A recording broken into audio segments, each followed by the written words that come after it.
Welcome to Pub in the Desert, where we bring you honest, curious conversations about faith and the human experience.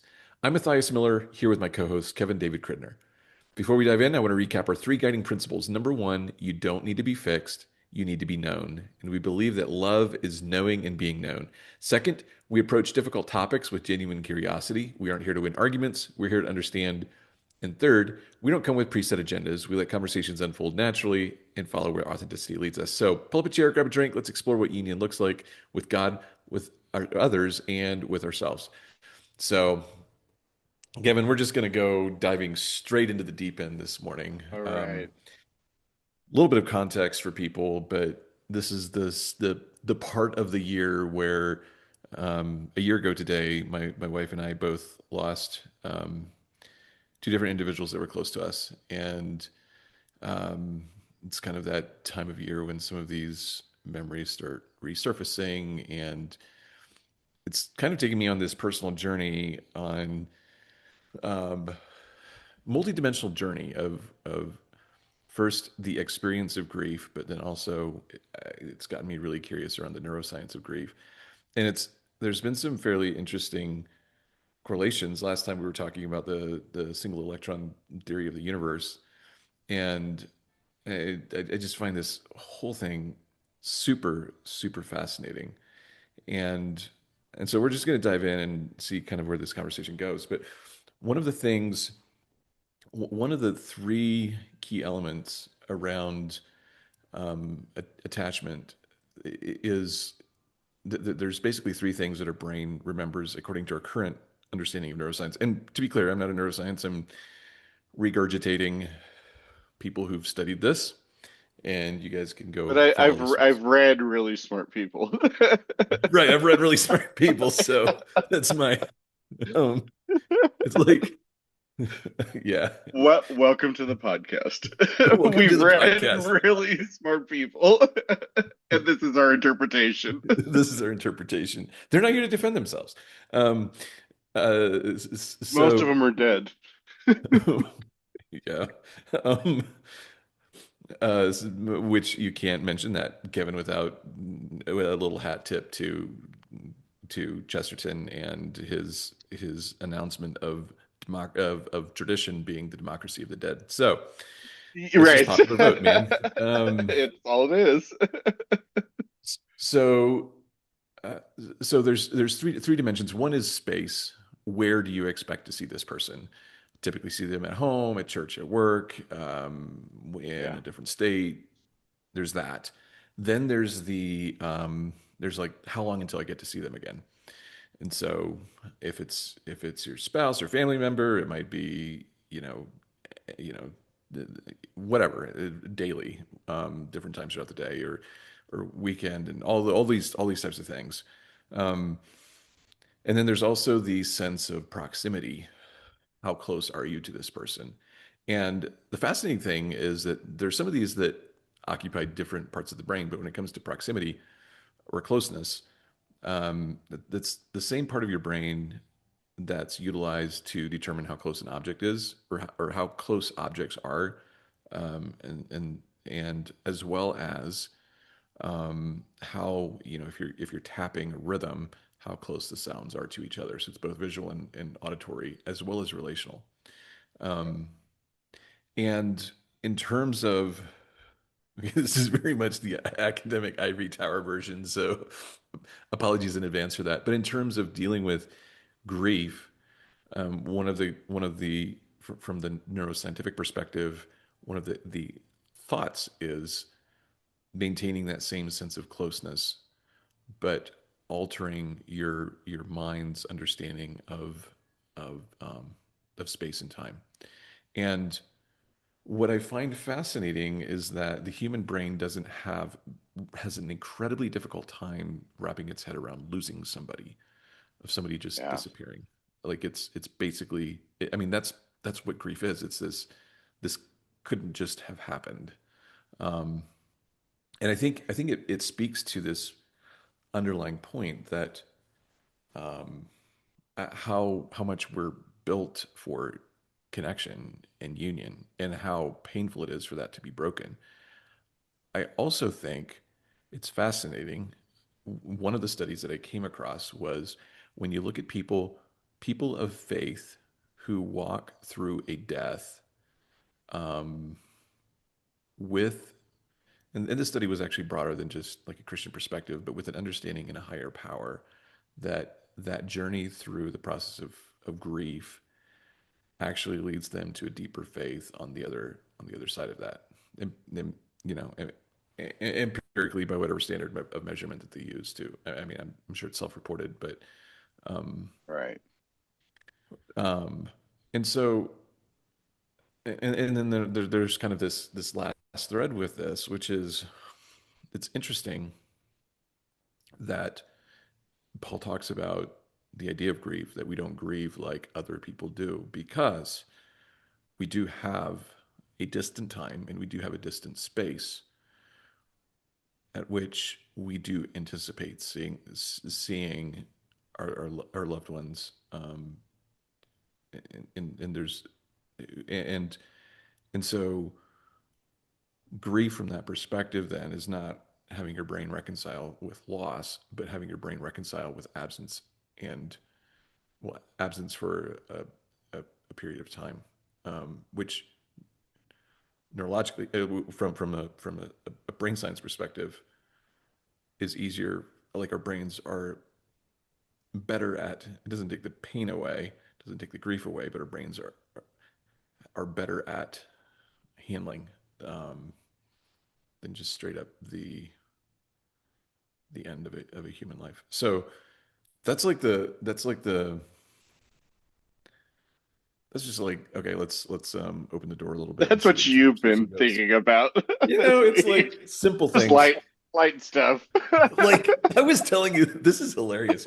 I was telling you before a call, but like this past week, I had a call with a CPA, a fascinating conversation with a CPA around depreciation rules for a very specific type of Which I business don't situation. think anybody's ever made that statement prefaced by a fascinating conversation with. Well, it's I it just struck me that I've been thinking about death and taxes. So Well, there you go. It makes sense. Oh man. I was in a meeting this last week talking with a couple, and the husband said something, and I just like belly laughed, and they like both celebrated, and I'm like, "What?" And they're like, "That's our goal is to get you to laugh like that at least once a meeting." And I go, "You should listen to the podcast. It could happen 3 or 4 times in an hour." So, we oh man. we have our KPIs for the podcast. No, it's not listeners. It's not Uh-uh. quality content. It's just how often can we get Kevin to laugh? And it's not too hard, but you know. Oh man. Well, I mean, it really is something that nobody wants to talk about.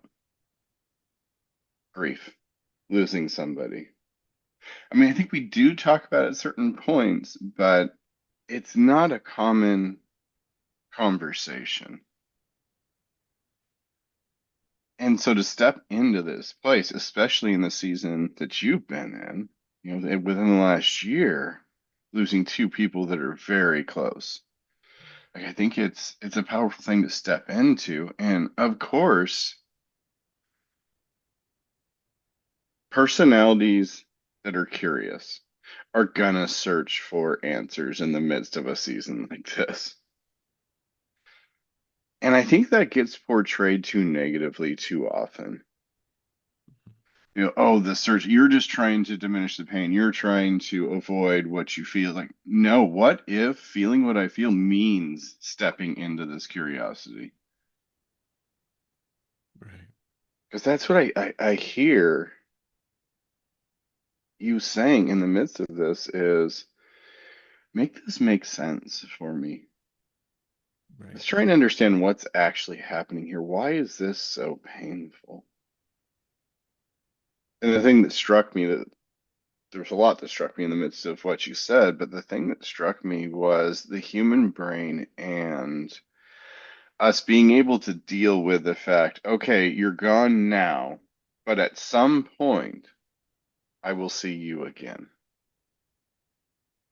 And that's not just a religious thing. Have you ever listened to poetry? Read poetry? Have you heard songs? Like it's a pretty common repeated concept within these more expressive forms of communication. We'll see you again. Because let's be honest, at certain points, whether the person passes away or there's some sort of relational breakup, disruption, if we're truly honest, the hope inside all of us is this can be restored, this can be redeemed, this can be fixed. I will see you again. Well, and that hope is almost impossible to turn off. I mean, I think even to the point of, and you've seen more of this than I have, but people will stay in situations that are incredibly harmful for themselves at a great cost to themselves out of that hope that this will be mended somehow. Right. I see two forms of it, at least in my experience. Sure. There's the hope that this will be redeemed, restored, something will transform this thing that I'm in. And I think that's the healthy one. And I think people stay in really bad situations because they're afraid of what the other side of the fence looks like. So I think there's two forms there. That makes sense. I also want to highlight the isolation to your point, and it's like it's so hard to know. Um, I, like we don't talk about what to talk about with people who have lost a loved one. Like, Right. do you bring them up? Do you want to? And I think sometimes in our attempt to, hey, we don't want to cause pain, and so we're not going to mention the topic, and yet that topic is very real to that person. It's persistent. It's in the front of their mind, and even having experienced what I've experienced, I feel like I do a very poor job of doing that. But the Mm, result of that is it can be incredibly isolating. Um, my mom actually recommended a book to me, and it's just straight up a book of stories of a lady sharing her journey through grief and mm, just the incredible losses. Like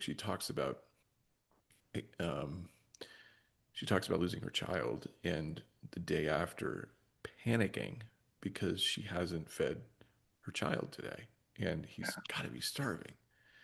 yeah. And her, if you look at that from a mental standpoint, it's like her mind knows that it's time to care for this child again. And then the painful reality is, but it can't, like, it's not a Well, that's thing. the pattern you were talking about, right? Yeah. Like you were talking about, there's a pattern. I know I will see my wife this evening. Right. I know I will see my children. I know I'll see my business partner. I know. And there's this pattern recognition that happens, and we thrive off of patterns. Yeah. And then all of a sudden, that pattern is interrupted. Like, what do you do at that point? Because I'm used to this pattern. We're reading a book in one of my classes called Number the Stars. And it's about a Jewish family in Denmark when the Nazis invade. And we were talking in the class, and there's this moment where life before is no longer recognizable, and then there's a new life. And yet that human being is used to those patterns, used to the cycle within the day, used to the Sabbath, used to, these rituals and powerful things that keep us going. And then all of a sudden, that changes. That pattern does not exist any longer. What do we do as human beings when that happens? Think about the disciples with Jesus. They have 3 years of pattern of this is what my daily life looks like.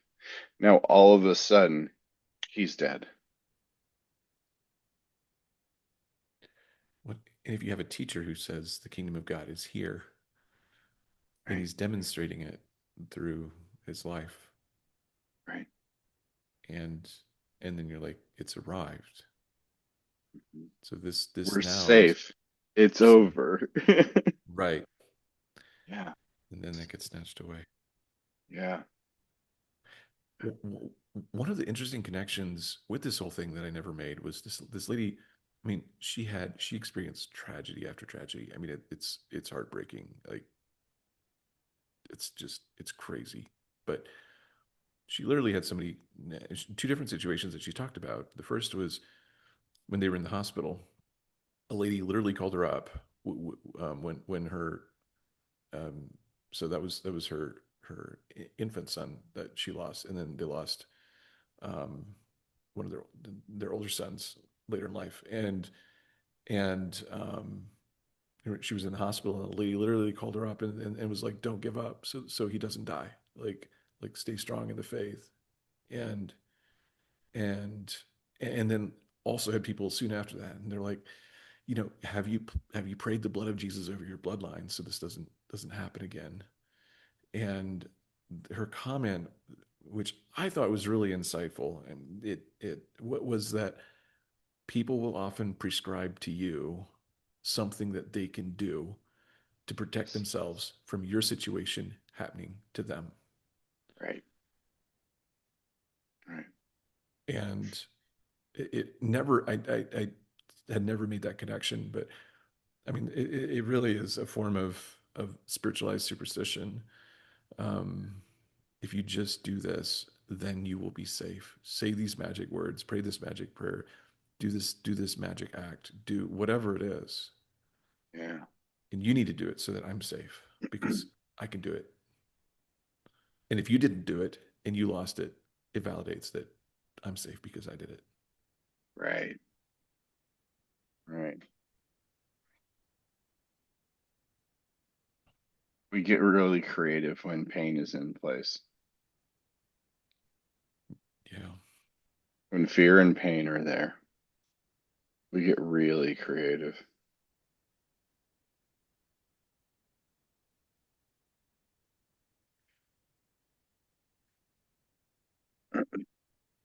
And it used to make me angry. Mm. Been alive long enough, heard enough of these stories that you're like, why did you do that? It doesn't make sense, kind of thing. Right. But then I look at myself. How many times have I gotten really creative, superstitious spiritually?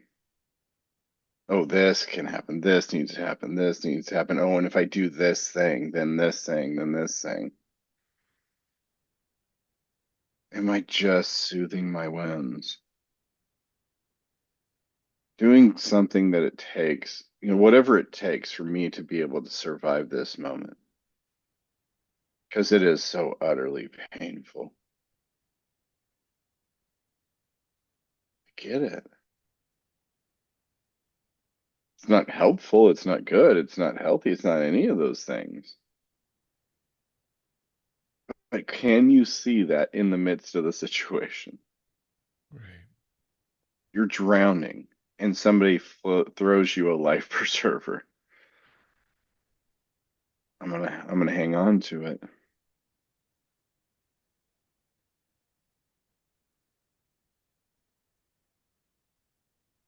And whether it works or it's not, there's a lesson to be learned there. There's wisdom to be gained. Right.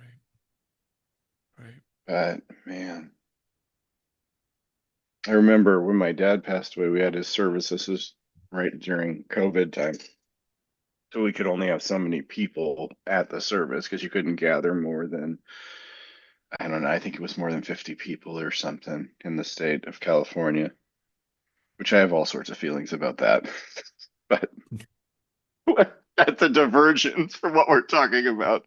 I remember people coming up to me afterwards, well meaning people, and they'd say, well, he's in a better place now.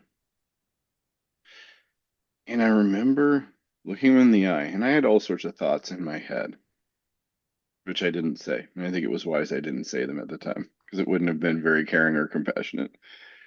And I said, yeah, yeah. And one of them said something, well, this is just God's plan. And at that one, I had to stop. And he said, really? This is God's plan? 15 years of fighting cancer, going into remission, and then the treatment is what kills him, not the cancer. This was God's plan? And I tried not to be rude, but I said, I think this sounds more like our plan than God's. And I was angry at that moment. I was upset. Mm, And I didn't handle it with the most tact that I could have. I'd just gone through my dad's funeral. And that was part of the grieving process for me. And I had to find that person afterwards and apologize to them because I wasn't kind to them. But at the same time, it was like I was grieving. yeah. You're sitting here telling me that God's plan was separation, Right. and I just can't accept that because I don't think it's his plan. It's a reality of what we face in this world. But let's not put that off as God's plan. That's our plan. Right. Because there is this, no matter where you look, whether it's in poetry or it's in literature or it's in physics or it's in throughout any human endeavor, exploration, study, what you see is there is this tendency towards everything is connected. Mhm. And we live in a world where the connection gets severed.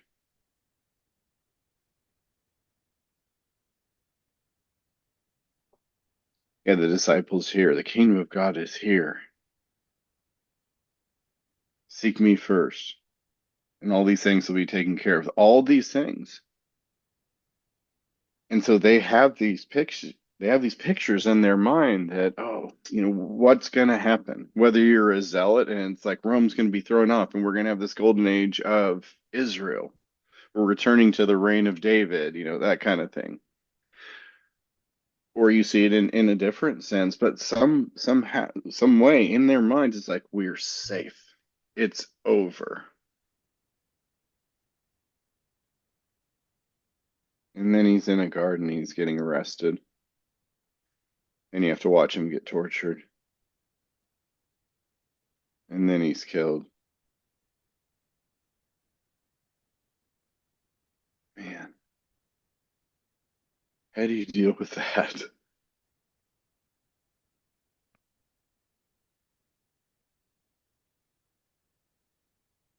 I haven't been able over the past week. I haven't been able to shake the thought, this thinking around how we're connected, and it feels, man. I mean, this is a thought I'm wrestling with.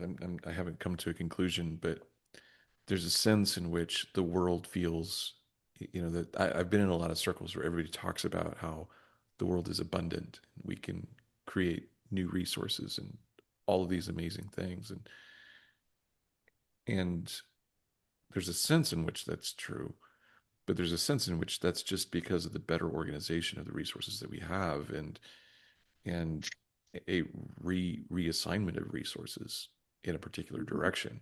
And um, this whole idea that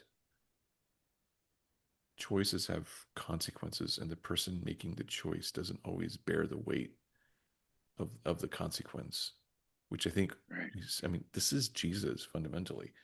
It's like we have made this choice as humans towards separation, and he makes the step and pays the price. And on the surface, we would like to say, as his disciples walking with him for 3 years, we would like to say, there is no price to be paid. Look, you're God. Like Just show up. Right. You've shown up. Nothing else needs to be done. We're good. Yeah. And he We're says, safe. we're safe. And yet,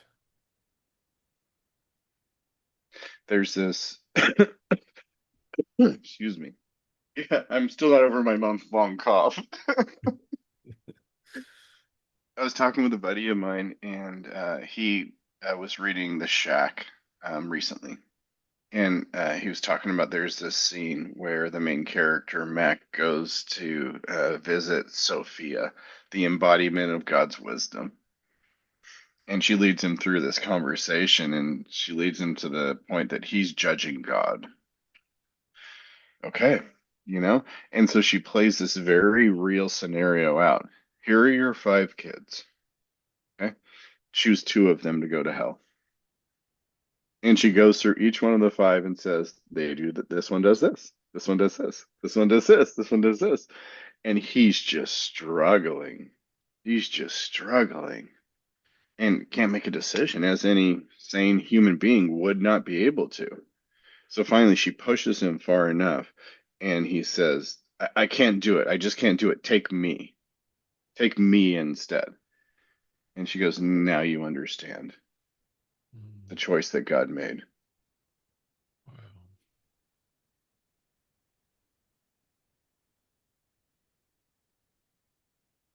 And we, in a very narrow minded human way, believe that him coming was all about us, satisfying our immediate need. But it wasn't about us individually, it was about we, all of us together. And maybe there's a peace within us. Lewis has said this, Chesterton talks about it, Karl Barth talks about it. Like we have this knowing inside us that we were designed and created for union.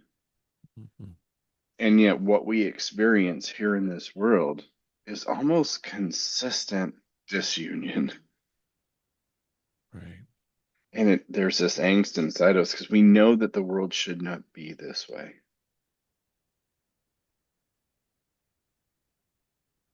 And what other response do you have to that but grief?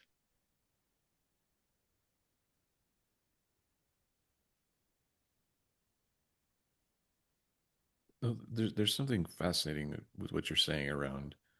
We talk about God sending his son, Jesus coming to the earth as an almost irresistible outcome of his nature.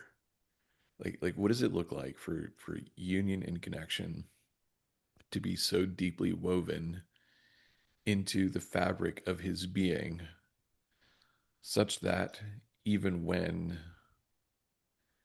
mankind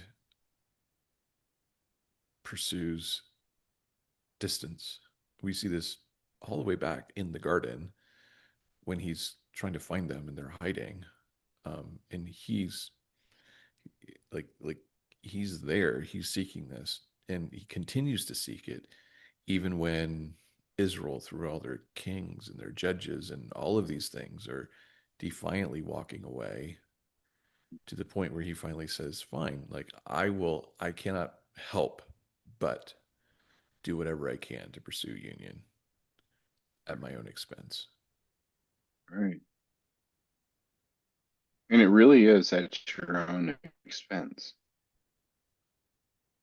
Like if you look back over time, over stories, not just the biblical literature, but story Mm-hmm. over time, the truest stories are always, I will seek this at my expense. Right. The prophets are sent to deliver a message to somebody, and it is not a message that anybody wants to hear. But union determines that I say this thing, even though I know it's probably going to get me, at best, I'm going to be an outcast within society. Right. At worst, I'm going to get killed from a human standpoint. Right. and they do it.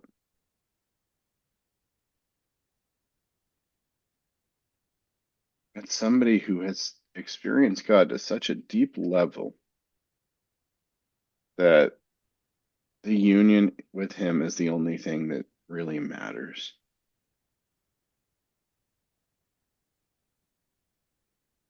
There's a Catholic theologian, 60s or 70s, and that lived in the 60s or 70s. His name's Karl Rahner. And he said, in this coming age, you will either be a mystic or you will be nothing at all. And he defines mystic as somebody who has truly experienced God.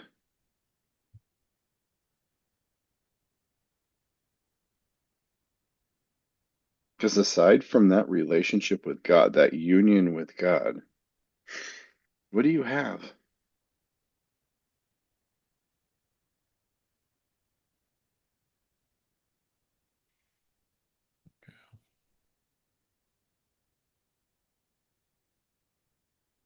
Wow. When you lose your infant son, and then you lose another son later in life, and what do you have other than union with God?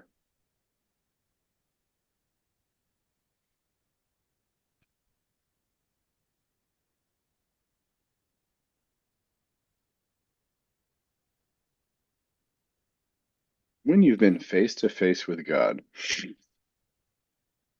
and He's made these statements and promises, and told you the truth, and then He's arrested, tried, tortured, crucified, and you see it and you know it.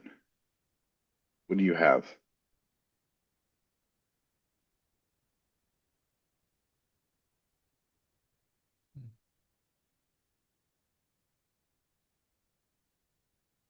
If you don't have union with God at that point,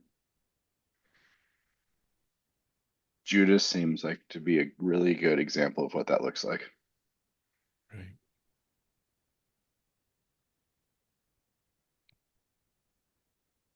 Because he lives in a culture where he couldn't numb himself like other people who weren't in union with God could. It's not an option.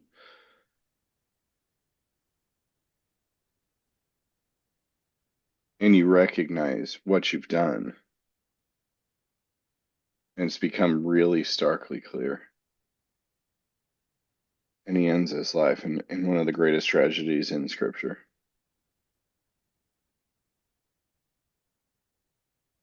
because he didn't have that union with God.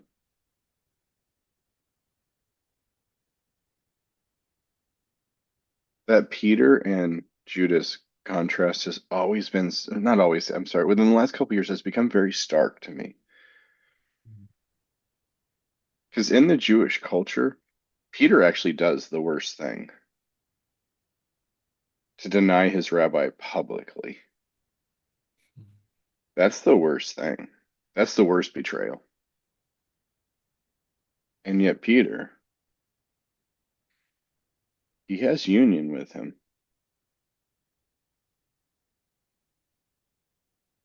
Judas doesn't.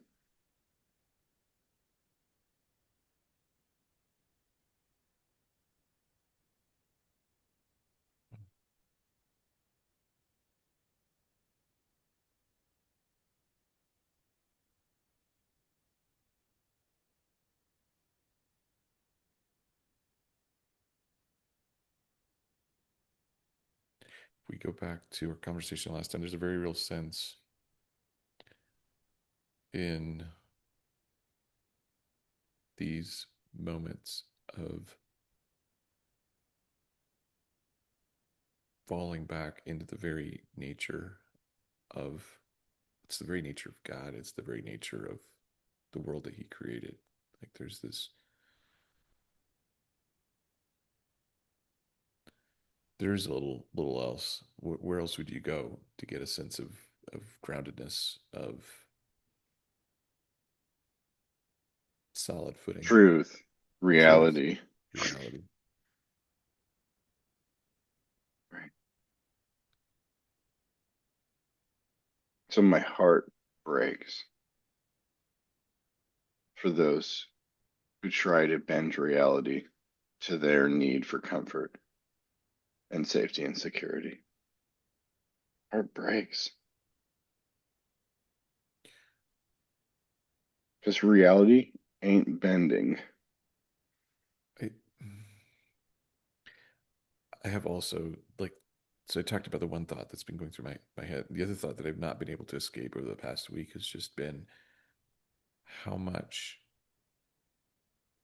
the fear of accepting the truth, how deep the fear is of accepting the truth, how deep the fear is of the pain that you'll walk through Mm. when you do. And there is no there's no escaping grief. There's deferring it. There's pushing it into your body. There's externalizing it in some capacity, but there's no escaping grief. It's there, and even on much lesser scales,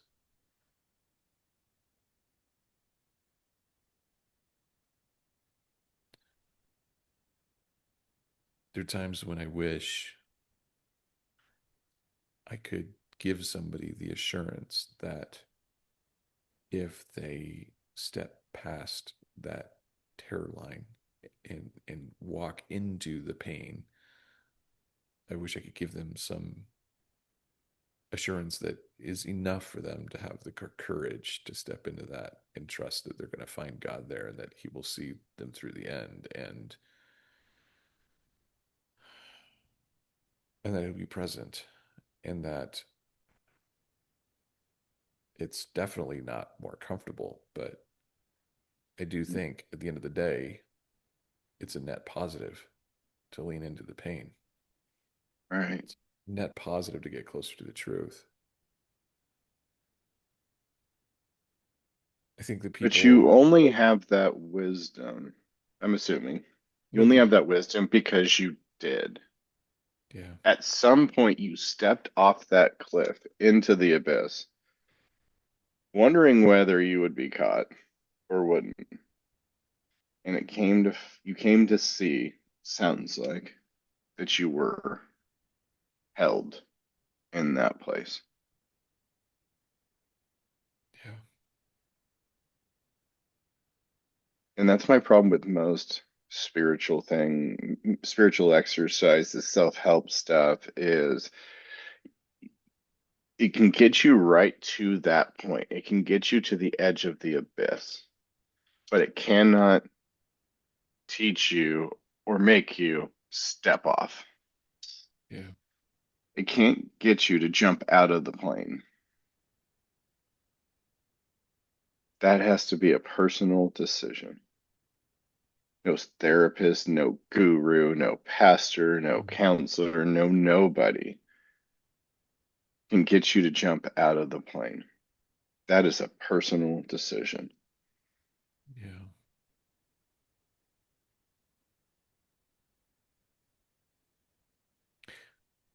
We like to, I say we like to. I mean, I've spent looking back. There's a lot of different. Like I think back, why didn't I? Why didn't I step out of that plane sooner? Why did I? Why did I resist? Why did I like? I think there's this. I mean, there's always this hunt. There has to be an easier answer. There has to be a Hmm. solution that I can like. Surely there's something that I can do, and and I think it's partially that, but also, man, it's like when you find people, there's a million people who will give you advice, Hmm. but if you can find the honestly for me one or two, maybe three friends who will shoot straight, undeniably, with your best interest in mind, with full kindness, but as blunt as it needs to be, like those friendships, those relationships are to be valued above almost anything else. Yeah. Um, Their treasure. Their treasure. It says that in Proverbs, right? Yeah. Yeah, that's treasure.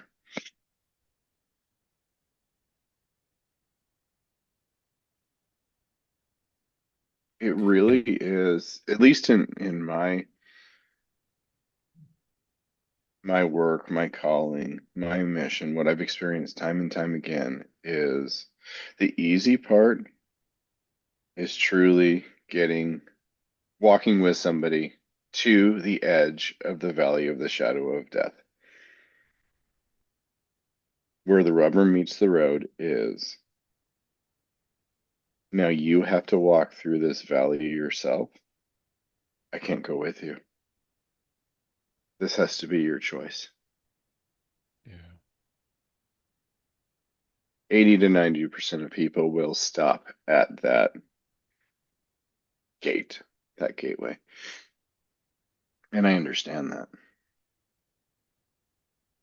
But it's really interesting what happens emotionally, intellectually, as far as justifications go when you stop at that gate, when you don't proceed inward. Hmm. It's utterly fascinating.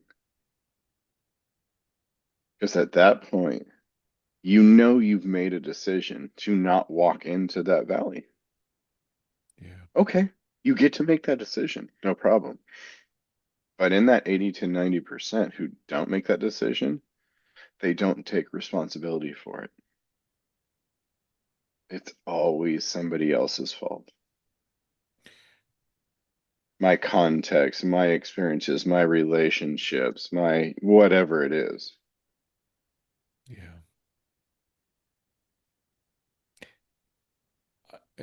I had that little bit of a fleeting thought earlier, and I was trying to nail it down. But that was the thing. That was the thing I was looking for. It's like, can I find something that I can I find a reason for why I'm not can I find an external reason for why I'm not making this decision? Hmm? I mean, there's a million one like okay, like Oh yeah. it's conditioning, it's mindset, it's my Yeah. relationship. What, well, Go ahead. for me, it's like, what will I lose? Will I lose a relationship? Will I lose a job? Will I lose my standing? Will I lose my position? It's what will I lose? And in that moment, it goes back to, I think it's in Philippians 2, where Paul says, Jesus emptied himself. That's what it is okay, I'm at this place where the decision to empty myself is here or not here, and I get to choose. But I don't want to say I'm choosing not to empty myself. Right, So I look other places. right. There's this compulsion at so I don't know how to tie these pieces together. So hopefully, I would love to integrate some of our thoughts on this. But it's like there's this search for a cause and effect in my experience that if I can identify some external cause, then I will magically have the outcome that I'm looking for, Yep. and not the admission that I am the cause and this is the effect. I am the agent here who just has to make the decision. And and so on this side, there's a lot of comfort in externalizing all of the Hmm. reasons why. Like I mean, so this is me verbally processing even further, but it's financially it doesn't make sense. All of the things, like it's not the right time, it's not the everything, Right. and It's never going to be the right time. it's never the right time to just step off the edge. Yeah. Well, it just struck me as you were talking that this is really Jesus's conversation with the rich young ruler, right? Right, He's been brought to the abyss and he's saying, okay, I'm here. What do I need to do? And what I hear Jesus saying in this moment is jump, right, jump. And most of us will, when we hear that phrase, will turn around and walk away. yeah, And Jesus will not chase after us. He doesn't. You get to choose. Yeah. And maybe that's the grief. Mm. Maybe that's the tie to grief. Is I know that I know that I know that I wanted to step off into the abyss, but I just couldn't. I've been there. I've done it. Mm. I It's know that still, I know that I know. it can still be tempting. Yeah. Depending on the pressures, depending on the circumstances, depending. Yeah. What am I going to lose? And it, So, scripture tells us you lose, you die to get life.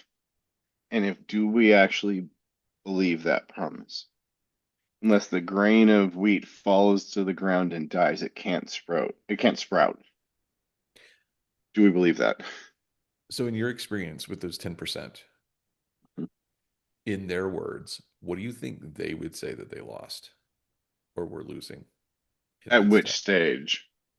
Right before they stepped off the edge. Everything. Everything. That's the most common refrain that I hear. I'm losing everything.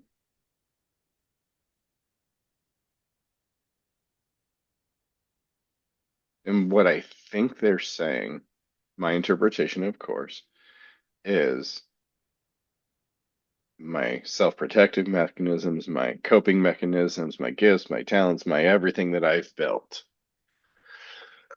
I'm losing my tower that I've built. Lost everything. Or I'm going to lose everything. Yeah. And it gets real dark. When they do choose to step off, it gets really dark as they descend. I'm losing Hmm. everything. I'm losing everything. I'm losing everything. I'm losing everything. It's like the sound of the as you fall down Yeah, the it's trailing away. right. You got the Doppler effect going Right, on. exactly. And yet, the longer you fall, the more control you give up. And the more control you give up, the more you start to recognize you're held. Mm. So before they jump, it's I'm losing everything. After they jump, the perspective shifts. I didn't really need what I was afraid of losing. Yeah. That's, to me, that's what I've experienced in those processes. And I mean, there's a Psalm talks about unless the Lord builds a house, they labor in vain that build it. And there's a very real sense in which um, I can think of a few specific moments in particular where this is like it's like this clearly is not working, and this was even after the descent, so a good bit of the descent. And and it's actually interesting to reflect. It took a good bit of descent for me to finally come to the place of saying, "All right, Right. like I, this is on you. If you want this to work, if you want, if you want life to work, anything to work." So it kind of goes from losing everything. If you want anything to work, it's on you. And there's this rebuilding process that happens in union with him. And yes, there's I don't think it's like a linear singular point in time. I don't even think that the abyss is always is a singular life moment. It's repeated Mhm. moments. Even as we're building, there's certain aspects of it that are we do with him, and there's certain aspects that we diverge, and we build self-protection in some places, and he reveals and refines, and we walk and we choose again. And it's a much more precarious journey than what we would Yeah, like to. it's not linear. And I mean, Yeah, it's not linear. It's frequency.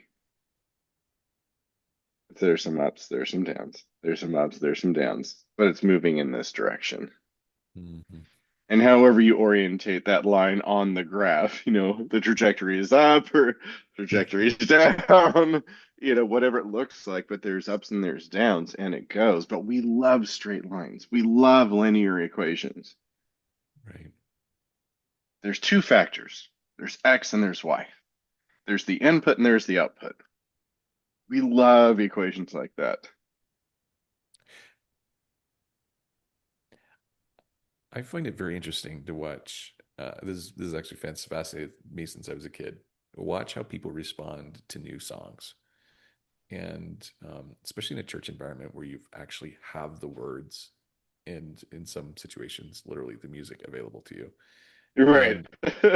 And and you'll see people who there are the people who refuse to open their mouth until they've heard, the song 20 times, and then they're gonna, Yeah. and then there are the people who, if they have the music for it, growing up in the world of hymnals and all of these types of things, where that's, then you have people who are like, yeah, I'm educated enough, I can sight read, and I'll sing along, or the people who, even despite that, will be like, yeah, songs have rhythm and patterns, and we'll follow along mostly, and we're not going to lead Yeah. out, and like, but we're here for the ride, we can do it. There's a very what if this journey is more, using the audio example, is more about resonance. What if God is the musician? What if that's the song he's singing? What if we are here following his notes to the best as we can, and we master um, we master a chorus, we master part of the song, and he changes the tune, he adapts, and we adjust, and so there's this period of time where there's intense dissonance, and he's going up, we're going down, he's moving ahead, we're holding back, and we learn yet another rhythm to the song, to the dance. Yeah. um,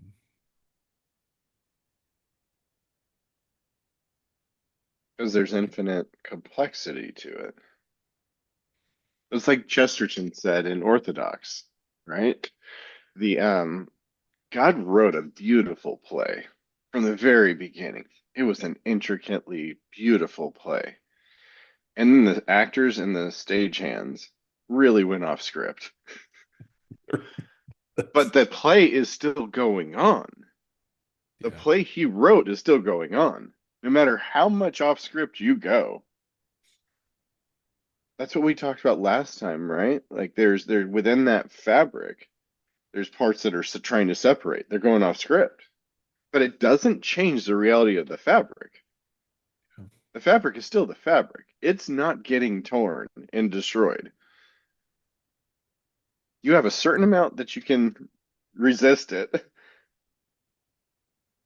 and that's the play. That's what he's written. So yeah, resonance is what he's looking for. It's interesting you talked about the, singing in church, right? Because you have the words in front of you, all that kind of stuff. I've been through all those stages you described.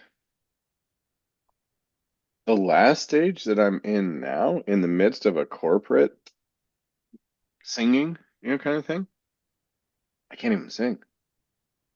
I just cry. Mhm. And that's been for a few years. It's very rare that I can actually sing corporately. I just start crying. And it used to be really embarrassing to me. But now it just feels like, no, this is like it's the beauty of the union that is created by voices joining together in acknowledgement of who he is and who we are. and and it's fascinating. I mean, it's interesting, the pressure that we can put on ourselves, because of that expectation to participate. Yeah. Because why would we not be part of that? It's also fascinating to look at that from so many different dimensions. Like this is a whole other avenue on union that we haven't touched on in hardly any capacity. But you look at the emotional synchronization that happens. You look at the spiritual dynamic of God inhabiting the praise of his saints. So there's very much this dance between God and his people, between us with each other. We've we've One of the things that was really striking to me recently in um, again another thought that I hadn't talked about, but Scripture talks about, Paul talks about exhorting each other with songs. And we often think about worship as singing to God, but we're also singing to each other. Like there's this Right. reminder of, all right, you're going through grief, you're going through the valley, you're going through this. I want to remind you who Christ is in the middle of this experience. I'm here, not just me, you know, however many it is, several, dozens, hundreds, 1,000, whatever the number is, we're here Right. to remind you of this truth Yes. because we're brothers Right. and sisters. Right. Well, it reminds me of birds who communicate via song over great distances. Like, how powerful is that? They hear it and they know it. One of the most unifying experiences I've felt in my life happened in a stadium, the Rose Bowl in Pasadena, of 100,000 people there for a concert, and Coldplay was playing. And at a certain point, everybody is like singing along, everybody's engaged, and that's the most one of the most union-esque connected feelings I've ever experienced.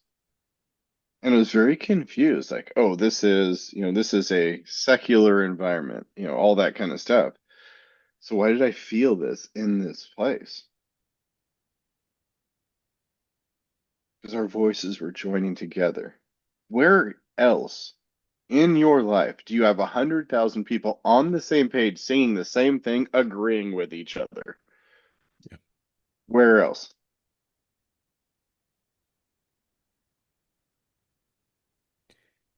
I have a friend of mine who experienced something very similar, went to Italy for a Coldplay concert, experienced something very similar there. And it was a, it was, he had difficulty putting words to his experience. And I didn't think about it until you were talking now, but isn't it interesting what, what John describes heaven being like in his vision, in his revelation of these voices joined together singing. Like Right.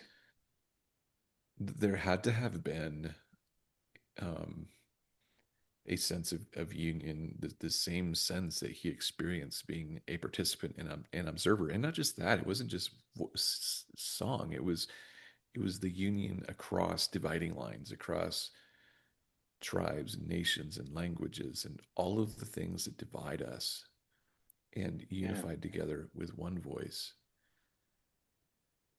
centered around one, God himself. Yeah. Right. In that place where there is no division that we all long for. And to tie it back in, maybe that's what grief is. That we know that place where there is no division exists. And yet, in my experience in this world, this division is existing right now. Your dad is not here right now. My dad is not here right now. And it wasn't ever supposed to be that way. And I grieve because there's division. Yeah. And maybe it hurts so badly because it's such an assault on uncreated design. Yeah, yeah.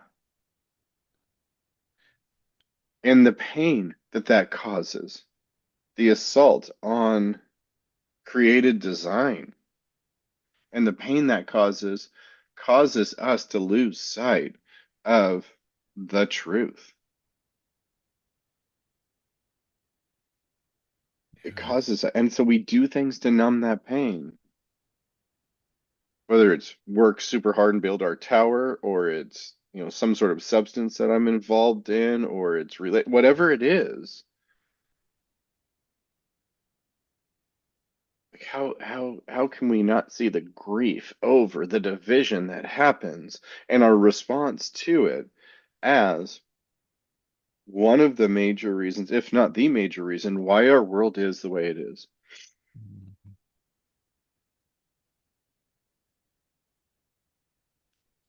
Yeah. Why? Painful. Shouldn't be this way, Yeah. but it is. But it is.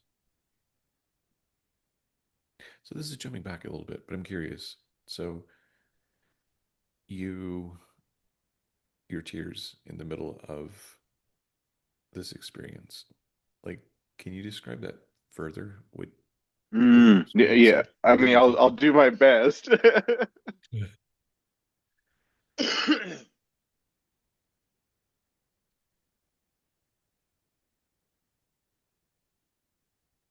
And I didn't always see it this way, but this is how I see it now. And so that's open to change. But I see my words as not being sufficient for what I want to say to him. Mm. And what I want to say to him is thank you, gratitude. And the way it comes out is via tears. That's the only way I can describe it. There's not a mourning there. I'm not in mourning. I'm not grieving. It really is a gratitude. Thank you.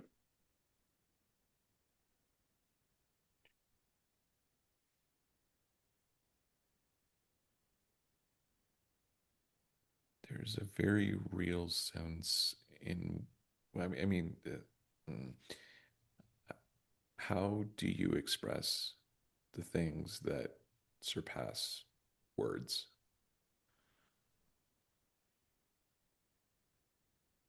Yeah. Laughter, tears, a hug, a look. Well, I would even venture to say the blank spaces in poetry are an attempt to express that as well. Yeah. Yeah. Yeah. I had recently, this last week, um, I gave an assignment. It's kind of an extra credit writing assignment. If you want to do it, do it. Would love to see what you come up with. I had kids write about facing their fears in in story, not as an exposition, not a logical framework, persuasive essay, but as a story. Right. One of them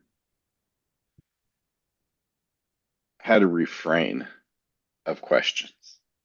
She just kept asking throughout it. And I found myself at the end of that piece, sitting in my office, crying, reading it, because Mm. she had, in those blank spaces, in the questions unanswered, she had communicated that. And it was just so beautiful. Wow. So to your point, the spaces in between, or in scripture, as the rabbis say, like the real power is in the white spaces between the black letters, in the pauses when it says Selah in Psalms. Although we like to name our children after it and all that kind of stuff, it's like no. What you have to understand is that is a pause for you to be able to feel what it is that is being said there. Right.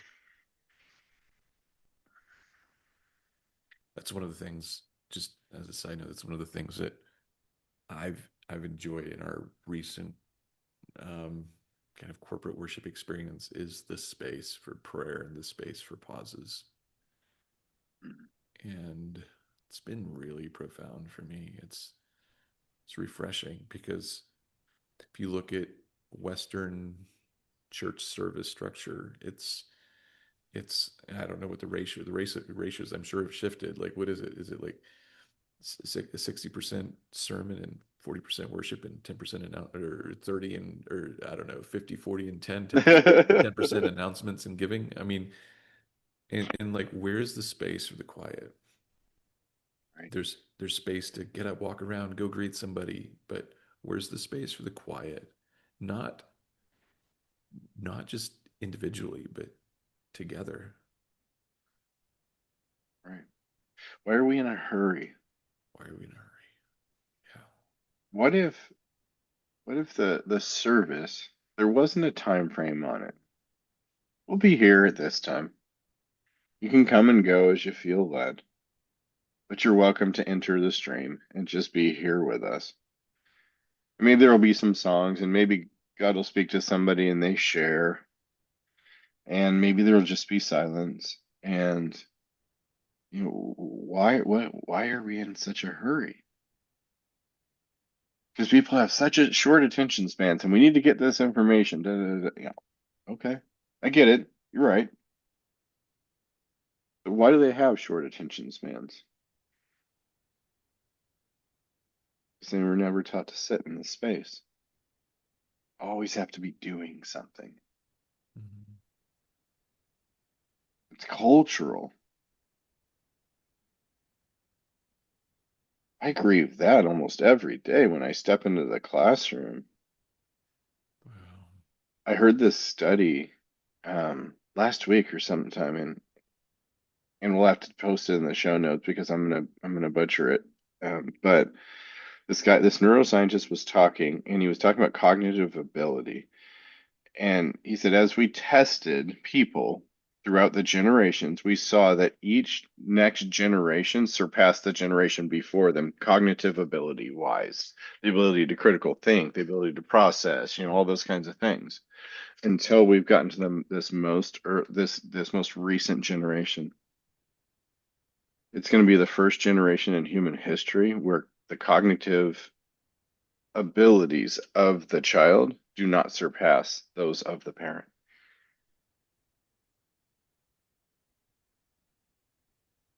And so obviously you're going to ask for a conclusion like, how, why, where did this come from? And his thing was the instant gratification that we live in has decreased spaces for actual processing and intellectual growth and cognitive development. And so those generations, and us to a certain degree as well, have become functions of the machine.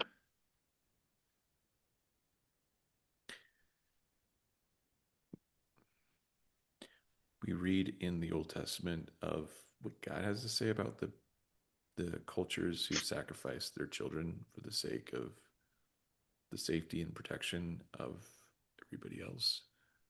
Mhm. And we cringe at that thought. And yet, I mean, just through our capitalistic, I mean, it's beyond capitalism. Let's just call it greed. Um, we've, we've, we've done that. It's come at a price. Mhm. Mhm.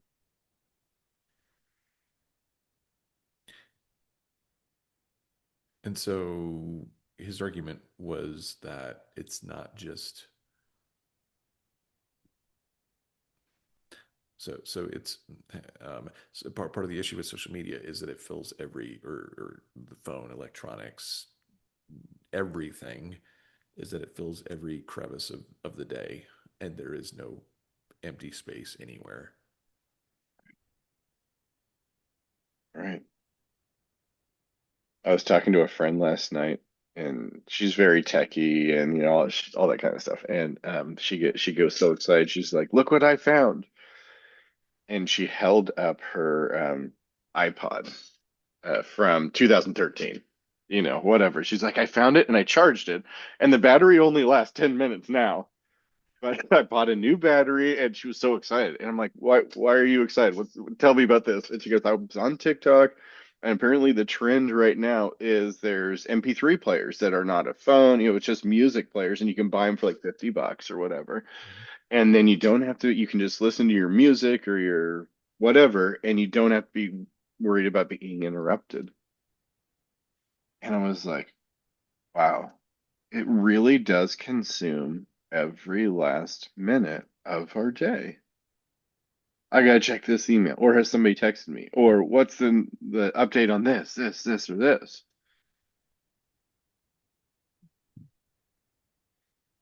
And I have to see a coordinated effort Hmm. towards leading us away from Psalm 46:10.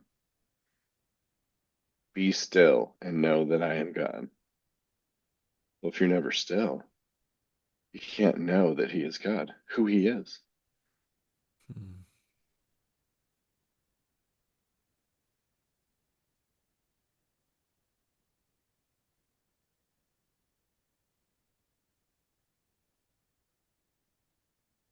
Wow. We've got an entire generation of people who cannot be still. They have to, they have to be entertained constantly. What's that scripture? Jesus is telling a story. I think it's Jesus says, "We played a dirge for you, and you didn't mourn. We played an upbeat song, you didn't dance." Like, are you not entertained? Right. Oh, that's rich. That's so rich.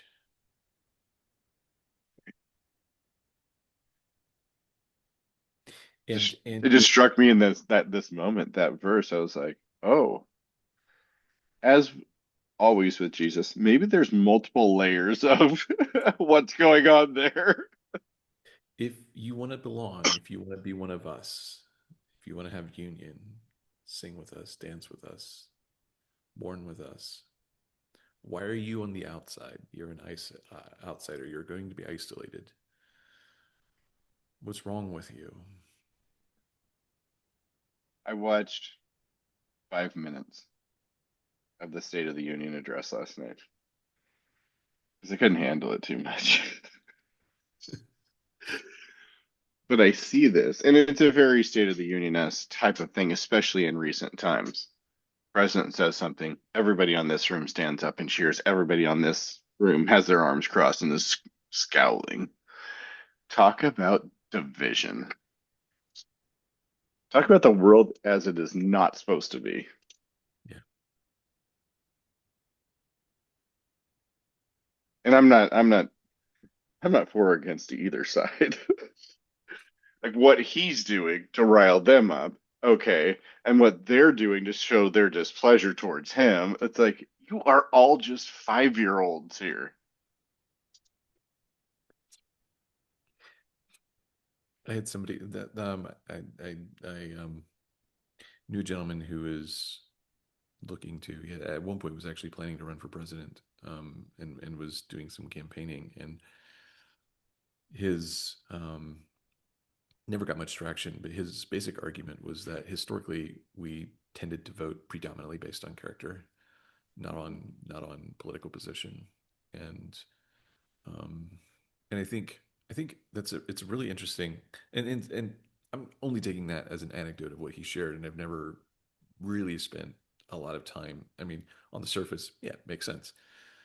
Never really spent a lot of time like teasing that apart and seeing how much it's actually true. But um, there's a sense in which the moment that you um,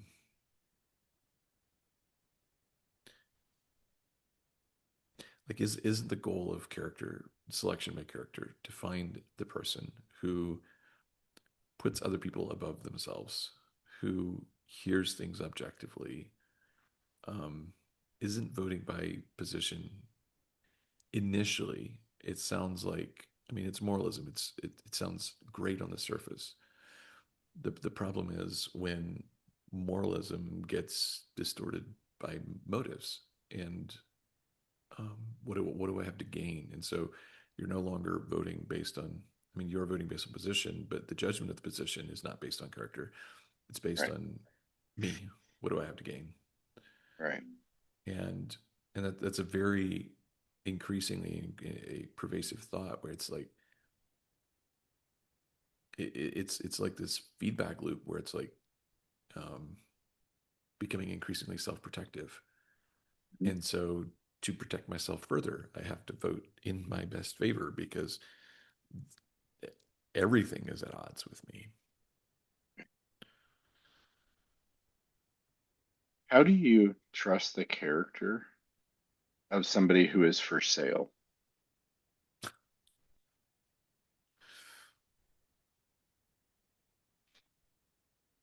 So It's it's hard subjective. for me to say, like, yes, at a certain point in time, we would vote based on the character of the individual that's in front of us. Certainly. I agree with that. But that has changed since 1960, since debates started getting televised. Right. And it wasn't like whistle stop tours around the country. It was fly to this big event, this big event. It's all televised and all that kind of stuff. Like they're for sale. How do I trust the But character of somebody who's for sale? Talk about grief. That grieves me more than anything else. This is the world as it should not be. it really makes you wonder what the founding fathers would have to say about this because, I mean, there's a lot that they tried to do to prevent the overreach of power and Right. and I yet saw this shirt online, and you would love this shirt. It has a picture of George Washington and Jesus, and there's a thought bubble, and I think it's Washington saying like it's like they didn't even listen, and then Jesus' responds like, "Dude, same." Whoever came up with that, so brilliant. that's awesome. That's awesome. And it grieves the Father's heart, and that's just not my opinion. That is Scripture. Do a deep dive and go in and research what grieves the Father's heart. What does Scripture tell us grieves his heart? I think you're going to find some very interesting things there. I'm curious what you found along the way. The obvious thing that he talks about repeatedly that he it is the misuse of power against the powerless. Right. That's it. The most repeated, one of the most repeated phrases, I can't say the most, one of the most repeated phrases in the Old Testament is take care of the widows, the aliens, and the orphans. And those are symbols, obviously, for powerlessness. Take Yeah. care of those who are powerless. That grieves the Father's heart when that doesn't happen.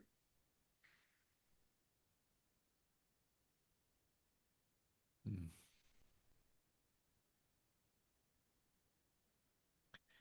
It really it's almost like you have this you know nature has a self-sorting aspect to it.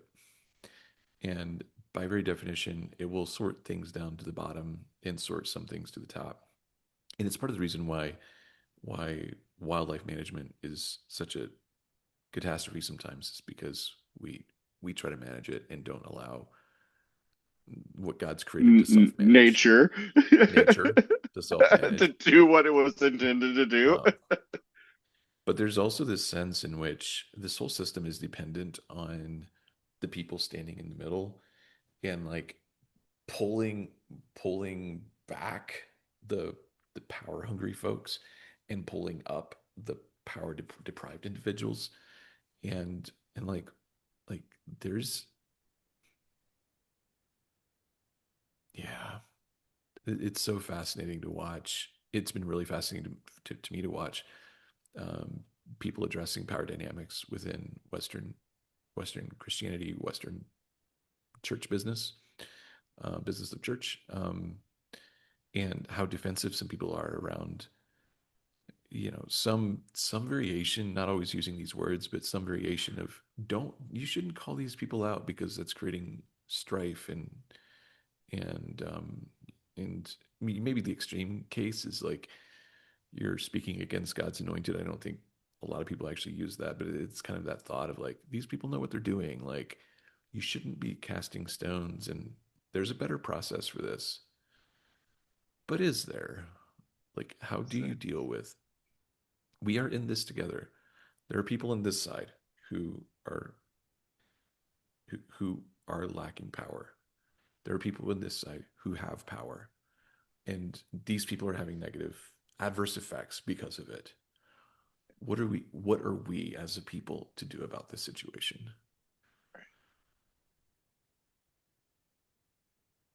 And I think the Jesus way is to stand in the middle and go, you need a little bit less, you need a little bit more, and bring people to the middle.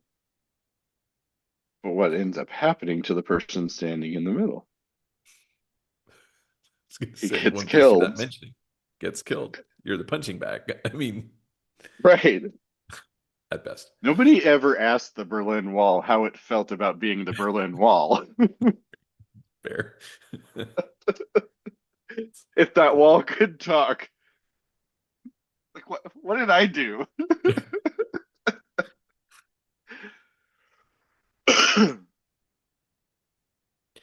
and and yet this is all of the things. Like, is this not God's heart? Is this not why he tells us to do justly, love mercy, walk humbly? Is this not why Paul invites us to follow Christ and in doing so complete the sufferings of Christ? Like, is this That's a not? statement right there, right? Complete the sufferings of Christ. Wow. That just tears apart a lot of theology right there, I feel like especially charismatic theology. God I wants you to be wealthy and healthy and happy. Oh, how do you fit complete the sufferings of Christ into that? well, the IRS is my form of suffering, Kevin. I mean, that's a valid point. The IRS is my form of suffering. That's so good. Blessed are those who are persecuted. Right, right. Do not, sorry, do, when you get called in for an audit, do not think beforehand what to say because I will give you the words to say.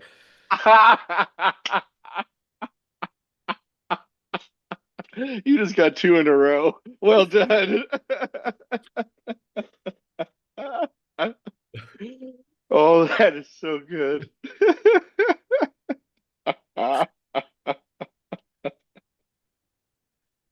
And I'm sure there are well-meaning followers of Jesus who have made that statement in that situation. Yes, and yes, and I'll be honest, that line of thinking like was very intriguing to me, and I explored a good bit of that, and there's part of it that rationally made sense to me. Um, Hmm? up, up, up until I started hitting its limitations, Right, and then it's like, yeah, yeah, right. Very yeah. human experience. Run with that thought process until you hit the limitations and then reassess. Rather than reassess. That's about right. Oh, Wow. well, thanks for starting us down this path. Yeah. This was Well, this was fun. thanks for going down the path.